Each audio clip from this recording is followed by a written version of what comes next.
She's a...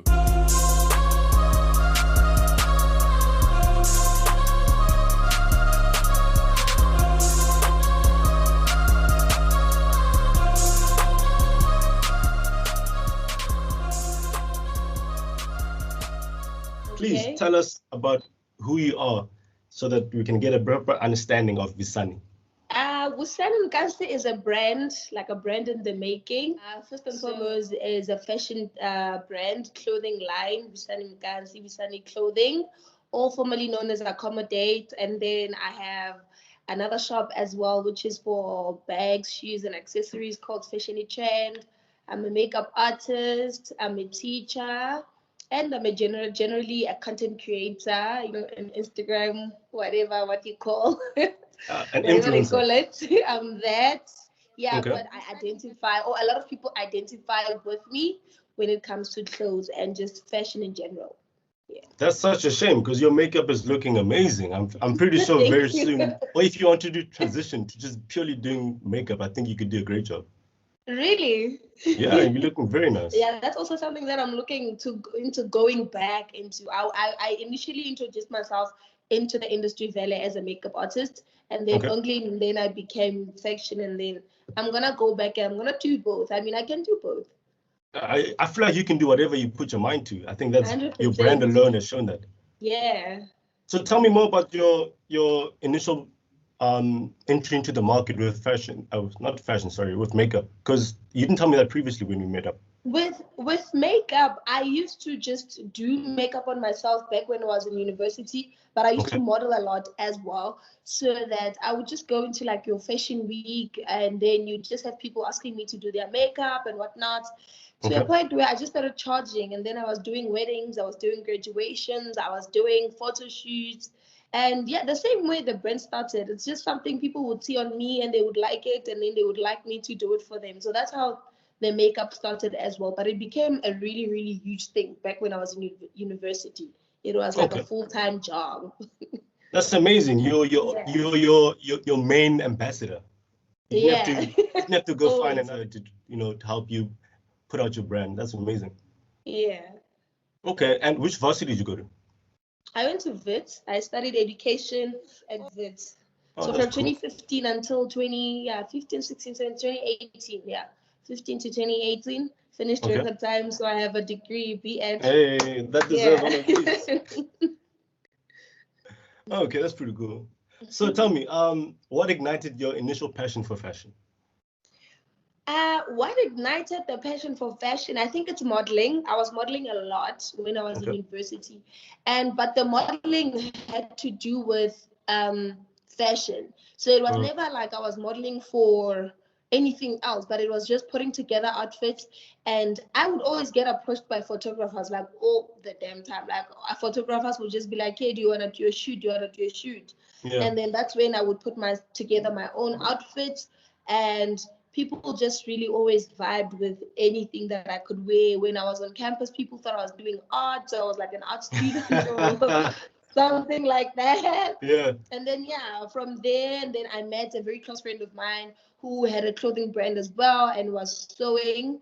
And then I was like, yo, just show me how to do this thing. And then he showed me, and then I just took a leap of faith one day, and I posted this one dress, and I was like, yo, I'm selling this, holla if you want. And then a few years later, it's an entire brand.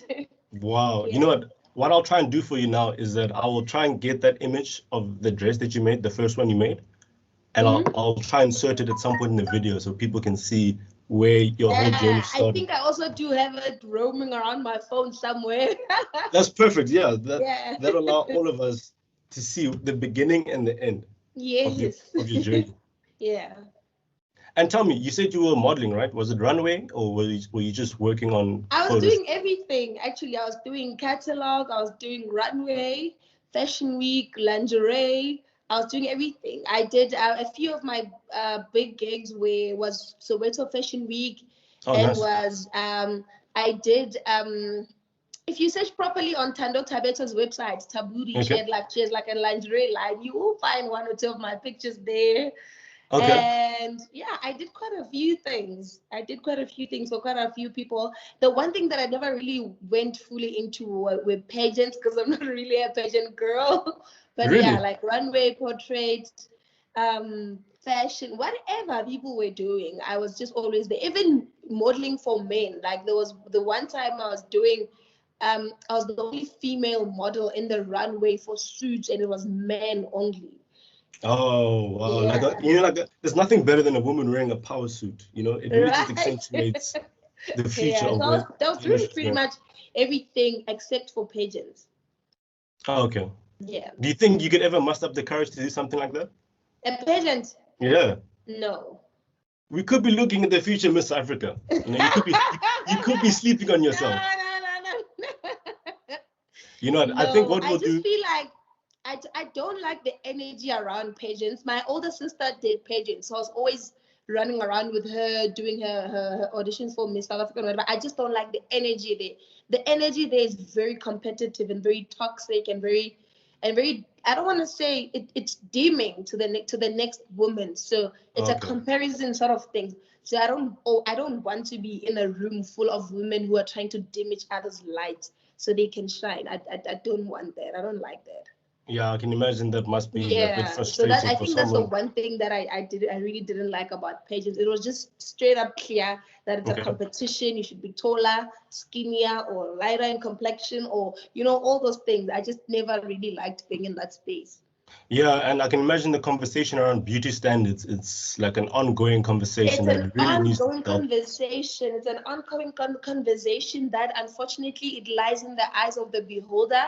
So Okay. usually I would not be what the beholder at that point see fit. And then that would make me question my beauty just because the next person who is their own beholder does Yeah. not, I don't fit their own definition. It has nothing to do with me. But then we are human. So you internalize it, you take it in. And when you take too many knocks, with competition with pageants, you go over and over and over and over again, trying and trying and trying.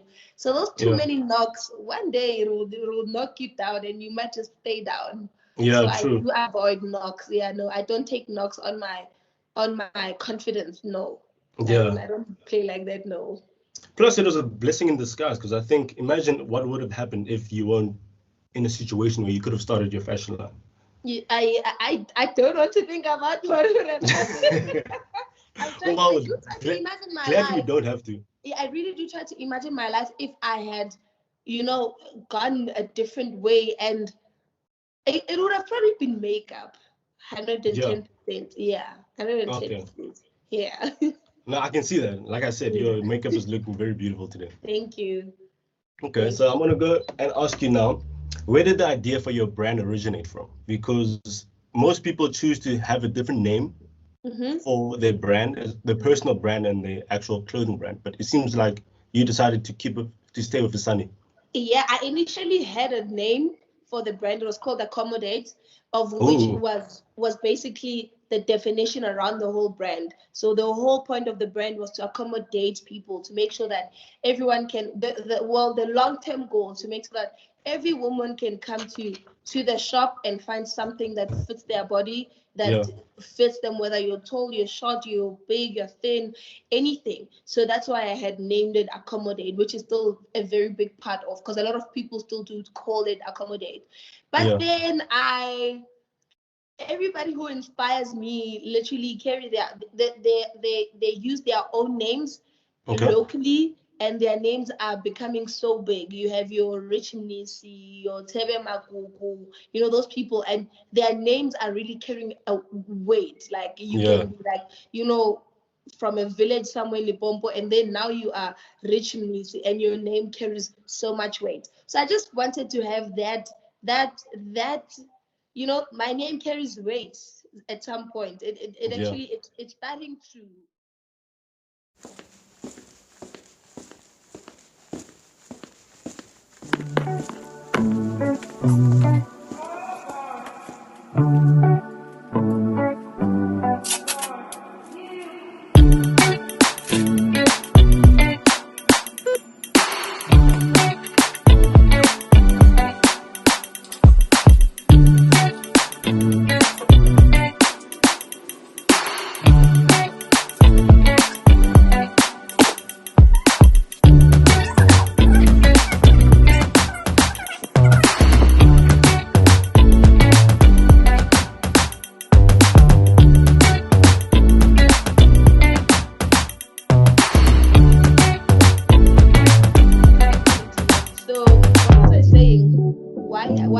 to use my name rather. Yes. I just eventually want to identify as a brand. Okay. So when I venture into bigger things, I think it's gonna be easier for me to venture into other things, because like with the other shop that I have, it's very easy for people to relate to it because they already know the name Wisani. So if they see the name Wisani, they're saying this is the owner. They feel comfortable shopping there. And like you're saying, I very good with makeup. Who knows? I might want to start my own makeup line. So if I just put everything in under one name, that's gonna be easier like that. If I end up doing handbags or shoes or whatever, it's just everything's just gonna be aligning to myself as a brand. If I do motivational talks, or if I do a foundation, or whatever it is that I might want to do going forward, it's all gonna fall under the Wisani Mkansi brand. Okay, sounds like the beginning of an empire. It's an empire. We're trying to go there. 100%. Yeah. Now, I'm sure all of us would be more than happy to watch you progress into becoming the queen of the empire. I'm ready for Fashion Pyramid to take me there. We definitely are going to be pulling out all the stops to make sure that we make that happen for you. I know. I trust you guys, 100%. Thank you so much. So I want to transition the question down towards the more technical side of design, right? Yes. My question is, how would you describe your design approach? My design approach is very spontaneous. Okay. I could have something in mind, because first of all, I can't draw. Okay. I can't draw. So it goes straight from my head to the sewing machine. Oh, wow, that's amazing. Yes, I can't draw. So I didn't even go to school, like I said, for designing or whatever. So I can't take measurements and whatever and everything. I remember at the very, very beginning of my brand, I would just tell someone to send a picture, and that was it. Just send me a picture of yourself, and then that was it. I'd get the size right, perfect, everything. Wow. So that's how it is. I just see something in my head, and then I do it on the sewing machine, and then sometimes in the process of doing it, you say, okay, I think this won't work. It might work like this, or that's what I'm saying. It's spontaneous, 120% spontaneous. I can just say, okay, I want to do pants. And then while I'm doing them, I will first do them the way I had imagined them. And then I'm like, maybe if they were a little bit like this on the side, and they were a little bit like this on that side, and then I would do that. And then eventually it would, be like that. If you design for men, I would literally stand up for you and ask you to just imagine what you would design for me. But as far as I understand, you don't. I don't want to limit myself, but I haven't seen myself doing men's fashion. Maybe styling, but I feel like men's fashion is very limited. In what way? It's pants. Let's start there. Whatever it has to be pants. Have you tried to design for men, or have you strictly decided you're going to design for women? No, I haven't tried. Okay. I haven't tried, but that's what I'm saying. I'm not one person who likes to limit themselves, because people do approach me, men do approach me and be like, do something for me, and I always say no. One day I might say yes, and it might be the beginning of something big. So I don't like to limit myself. So I don't know. Let's just say I don't know. Maybe. You know what I'll do, ne? I think when you've gotten to a level of accountability, I'm going to come to you and I'm going to challenge you to design something for me, and I will be your ambassador. I accept that challenge. I accept. Okay, perfect.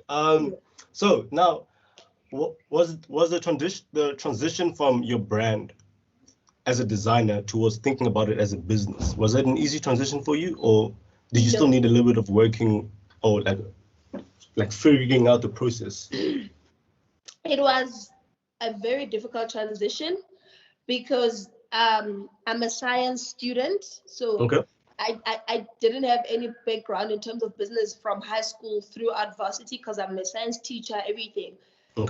But then I didn't feel like around trying to sit down and draw a business model and see how things could work and how I could do things. I just started. I believe in starting. I just started, and I learned some lessons were like, okay, I could change that. oh, okay, I could do this. Oh, I could do that better. And some lessons were hard knocks. But then I feel like experience is the best teacher. Yeah, of course. 110%. That's why you go to school, you learn, and you finish. And anything you can do from there, or any learning you can do after your 4 years of obtaining your degree, has to do with you going to work. Because you get Yeah. to a point where education or theory or studying doesn't work anymore, or research or planning doesn't work anymore. You just have to start doing something so you can learn from that process. So luckily, I'm someone who just I start things. When I say I want to start something, I will start it. I will do it. I will figure it out along the way. So it was, some knocks were difficult, some were easy, but I take also a lot of advice. It's very important to go back to the people who have done it before or who are doing it and ask how they are coping. And they Yeah. will tell you that some of the things that you're stressing about are normal and what you Yeah. can do to not stress about it and things like that. So putting yourself up out there and being in the same space as people who do the same thing that you are doing is very, very helpful as well. But I just figure things out along the way. Everything that I know is purely based on experience. Yeah. Yeah. That's very inspiring. I think any young designer who gets to see this will be like, wow, that's very inspiring. Because I think that's the hardest thing for a lot of people is just starting. Someone might have the best designs in their head, but until they start, they're just going to Yeah. stay in there. Starting is very difficult for a lot of people, and especially with people my age. I'm not gonna say young people because I'm also young. I think, So yeah, relatively we're all young. they like to make, one thing I've noticed, they like to make things difficult in their head for True. them, and then it becomes an excuse for them not to start. So it's Okay. like, I need capital. If I can get 20,000, if I get, and they Yeah. like to make it so difficult. I want to build a business model. I want branding. I went over, I think, like a year with not even a tag or a brand or whatever, and people were just buying left, right, and center without even proper packaging, nothing. So those Yo, things you humble figure beginnings. out. Sounds like you had humble beginnings. Humble beginning. From sewing in my bedroom, I was sleep here and the sewing machine was right next to me, and I would be making money and moving and moving and moving. I bought my first sewing machine from orders that I took. So I took orders spontaneously because I was using my friend's sewing machine, and then I was like, okay, now I need to buy my own. And I went on, is it Gumtree? What? OLX. Oh, And then I okay. saw the exact same machine that he uses. It was 900 Rand. And at that time, I was selling one dress for 300 Rand. So I was like, oh, hey, orders are open. Whoever wants to buy the dress can now buy the dress. 3 people ordered, took the 900 Rand, went to buy the sewing machine and made their dresses. Boom. I think Boom. you've And that was sorted like out the it. whole business side of things very quickly. I think people should Very learn a quickly. So lesson. sometimes it's not as difficult as people make it out to be in their heads. Okay. So you Yeah. said you experienced some hardships. Oh, Before I go into that, what would you say was one of the things one tool, for instance, or whatever, or was there something in particular that really helps you propel your success in terms of, The one thing from a that business helped me perspective? propel my success was to see and recognize and accept my faults as a businesswoman. I Okay. think a lot of people make that mistake. It's very difficult to call yourself to order. I had to do that a few times, and I had to be like, no, you are messing up, you're wrong. Okay. This is not how things should be done. Fix it. So I feel like a lot of people always find it hard to be like, okay, I messed up. I shouldn't have done that. That was a bad move, you Yeah. know. And we just say, no, difficulties of life. I can encounter challenges here and there. No, you were not financially um disciplined, and that's why you messed up. Or you were Yeah. not communicating properly with your clients. That's why you messed up. Or Okay. you were not vigilant enough to see the workers that you hired. You were just letting them do whatever. That's why they messed up. So always see fault in yourself and try to improve from that, or else you will never ever grow. If you think you're always right, you will never grow. Just accept that I will make mistakes and I need to accept my mistakes and learn from that. And that's literally how I propelled. I don't want to lie. The first day where I said, okay, now you messed up, Yeah. take a few steps back. I took, I think, 3 or 4 months. I closed the business away from social media, away from everything. and I fixed all of my mistakes, and I planned and I learned from everything from the experience. Then I went back out there again and I literally propelled. I shoot straight up from there. Okay, and from a more technical perspective, was there any particular tool that maybe helped? Social media. Okay. And separating your personal life from your business life. So if you can afford to have a separate phone, technically like a business phone and a personal phone, do that. If you can afford to have lines of communication, like a social media is very smart these days. You'd have things like WhatsApp business and things like that, things that automatically communicate with people even when you are not on your phone. If someone says hi, it automatically says hi, welcome to Wisani Clothing, Iridia, right? If you want to order, do this and that. I think technically communicating is extremely important. Okay. It's very discouraging and disappointing and frustrating to order online with someone you don't know, someone you've never met, whatever, and you have a break of communication for days and you're trying to reach that person and things like that. And this is one of the things that I do. I always buy things online to remind myself of that feeling, because I forget. I'm like, hey, relax, man, you'll get your stuff, and I don't really reply on time. But then when I know that I also paid something from somewhere and they are also not responding on time, I get so frustrated. I'm like, this is exactly how my clients also feel. So I also need to do better on my side. So technically communication, delivery, because then delivery is a little bit out of your control, because we use external deliveries like that are, you go and they are really, when they mess up, it's like, I ordered from Wisani, I didn't order from maybe a Postmates or Aramex or Korea guys. Like Wisani is messing up. So it's never really you. But then people don't know it. Everything falls on you. And being a boss or being a CEO or being an overseer or a founder, everything falls on you. It's not like you're an employee where you look at the boss and be like, hey, what now? You are the boss. Everything is falling on your head. Whereas with social media these days, my brand is my name. So when there's dragging or when they're posting and everything, they are talking directly to you. You could be at the mall, you could be out for dinner, you could be out with your friends, and you could literally have someone say, that's her, that's that girl, that's Wisani, that's so it needs a lot of courage sometimes. True. Yeah, especially because on the internet there's a lot of weirdos. So separating you, if you can, I would imagine separating your business from your personal brand would be very helpful. But the moment you kind of combine the two, there's a lot of personal responsibility that you have to involve. aligning, separating the two is like when I used to call it accommodate.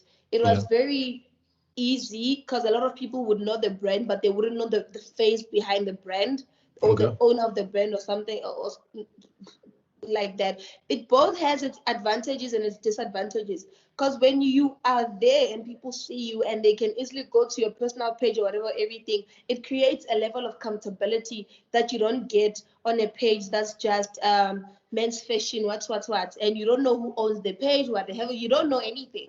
So those people tend to kind of chase away a lot of customers, a lot of clients, because it's just a page on social media, you don't know it. But also the biggest disadvantage, like you're saying, with a lot of weirdos on social media, a lot of Twitter, a lot of people who are just fighting with their thumbs all the time, it takes a certain level of maturity to not respond. Or at least to respond in a damaging way, in a damaging way. Because that's one thing that I've realized from the few times that I've trended on the socials. Don't say anything. Don't say anything until, even if you want to issue a statement as a business, maybe in the next, wait for everything to just calm down, right? And you should also have it at the back of your head that people are coming from different angles. As they always do. Different angle, So to a certain extent, everything you say, remember when someone drags you, the aim is to make you look bad. So there's nothing you can say at that time that's gonna make them want to change their perspective.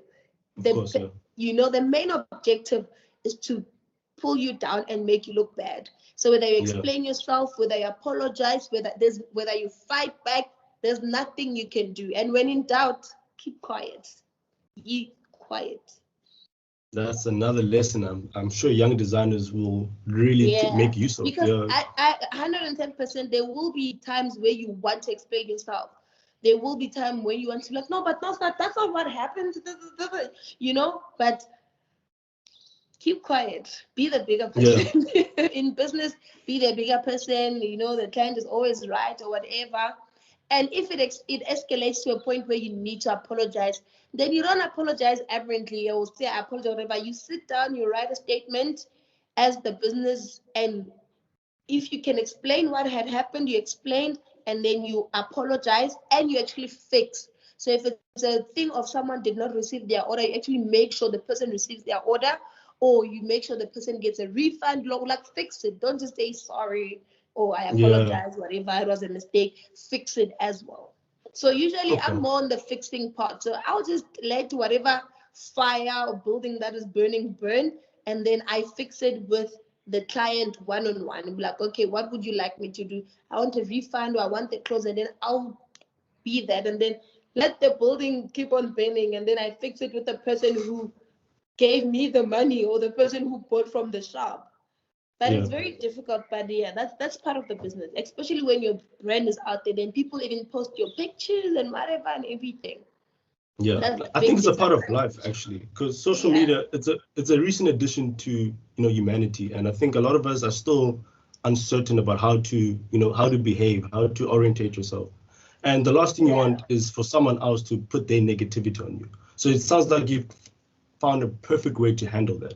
Yeah, if you can even afford to be like, on Twitter, if you can see the fire starting, you can just deactivate your Twitter and just carry on about your day, because it does get to you when you want to keep record and you want to see who's saying what and all these things. Don't even read it, don't even entertain it. Just leave it, sort it out with the person who's affected directly. That's it. True. Yeah. Okay, that's beautiful. Because mistakes do happen. Yeah, no, of course. Yeah, totally. So I want to go back to something you said. You mentioned something which is very interesting for me, is that you like to buy online just to remind yourself of what the buying experience is, and to remind yourself what it is to be a buyer from the other side, because you're also a designer. So that being said, I want to ask you, do you remember the first ever design that you sold? Do you remember, can you describe the feeling when you sold your first garment to the feeling now? Yes, I sold it to a girl called Noni. It was a white booktube dress. She was very thin and she was very tall. We still talk actually even now. And I'm sure she must be a loyal customer. She is. She is. Yeah. And it was very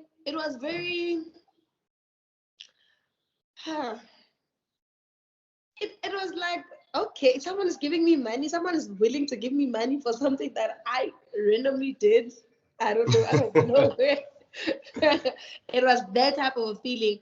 And I remember she was going to a concert, and she went to a concert the next day with some sneakers and a denim jacket.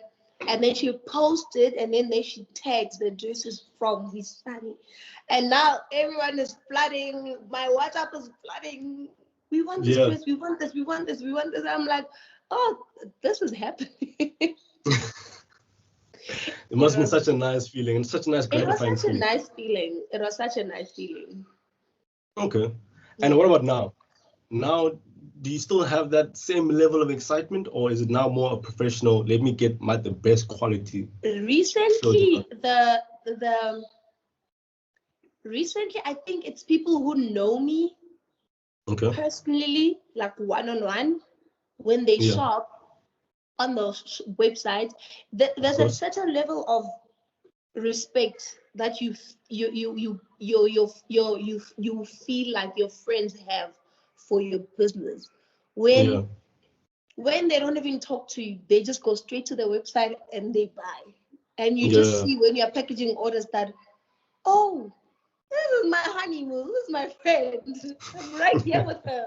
But she works on, because others can easily just be like, "Hey, Wisani, I want that shirt. Can I just email you the money?" And you can just, that's when you see that, okay, this person doesn't, you don't really respect my business and my hustle. And the support, the support it just hits differently when it's from people who are just around you. And you sometimes you maybe an assistant or a receptionist is packaging the order, you don't even see that they bought, you just see them wearing it, and you're like, and then they're like, "Oh no, I bought it last week from the shop." And you're like, really, so it's like when people around you take pride in your business and they respect your business, that's what's for me right now, that's what makes me happy. Yeah, I remember last we spoke, I really got a sense of a deep-seated appreciation for the people supporting your brand, and it seems to have come out still. Literally, like, I mean, I have the one of the best support systems ever. Like, my friends, they don't even support via social media or whatever, they support physically, to a point where if I have a flood of orders and I didn't know, back then when I didn't have workers and I wouldn't know what to do, they would literally come and camp at my place. They would help with whatever, whether it's to cut material, even if they didn't know, whether it's to make me food, whether it's to answer the WhatsApp and answer clients. My friends would literally do that, literally. Or maybe if financially I'm struggling, they would even send money, so I send out deliveries and things like that. My support structure is just amazing, man. Amazing. So you sound very blessed. I think if there's one thing a lot of people really struggle is not having a very good support system. So it seems like you've chosen the right people. And they get very discouraged. I have a few of my friends who get really discouraged, and they'll just be like, "Oh no, my mom doesn't believe in me, or my friends or my partner thinks I can't do it," stuff like that. And that's very difficult, but because sometimes you really need to because I also had to prove myself, especially to my family. I had to prove myself. But then at some point you need to step out and just bank on yourself. Okay. Now, of course. And that's where true confidence comes from, is when it comes from within. When you, because you are the only person who knows, you have a vision, but other people can't see it. You are the only one who sees the vision, the bigger picture. You are the only one who sees it. So it's going to be very difficult to explain to someone that this is what I see. Just do it alone. They will see it along the way. If they jump onto the train, they jump on. If they don't, there's plenty of other people who are always willing to support you. Always. And if they miss that train, then it's their loss as well. It's their loss as well. It's gone. Yeah, there are a few people who've missed my train. Okay, so tell me, which fashion brand or designer would you say was your biggest, or is still your biggest inspiration? Kim Kardashian as a brand. Okay. Yeah, so I can say this, the Kardashian family as a whole. And recently she has a clothing line, Skims, which is like loungewear, pajamas, and whatever and everything. But it's the mandate is more or less what I'm trying to do as well. So it's all about comfortability, the silhouettes, my phone is ringing. Sorry. No worries. It's more about allowing women to be comfortable in their own bodies. And it's something that, so I feel like Kim Kardashian is the backbone of my brand. I just love them. I just like how the Kardashian family, they are a brand and they have little brands also around themselves. And they just keep building, because in the long run, like I said, the empire, that's where I see it. So it might not be a designer per se. Designer-wise, maybe Zara, because I don't see myself as a boutique. I see myself as a retail shop. Okay. Yeah, so I can say Zara, 110% Zara. Yeah, no, Zara do make a very wide range of clothing, and for somehow they just have the right formula, because you would say majority of their stock is something that someone would like. It's very basic and everyday way, and that's what I'm trying to do. Something that everyone can just walk in and find something for themselves. Okay, sounds perfect. So you spoke about building an empire, but before we get to there, I want to find out from you, Né, how would you like your brand to be remembered? I think I want my brand to be remembered as a young woman. I think my age at the time I was like, what, 22, 23, 22, Okay. yeah. So I think Yeah, my be careful age... not to reveal your age on social media. No, I don't mind. But okay. I would want to put age to it, and I would like to put education into my brand. I would like for people to remember me as someone who did not neglect education. I got my education done, dusted in time, True. while I'm busy chasing my dreams. Because Yeah. that's how things are set up in South Africa.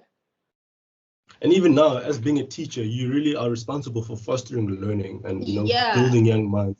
So it seems Yes. that even in your actions, you're kind of speaking to your vision.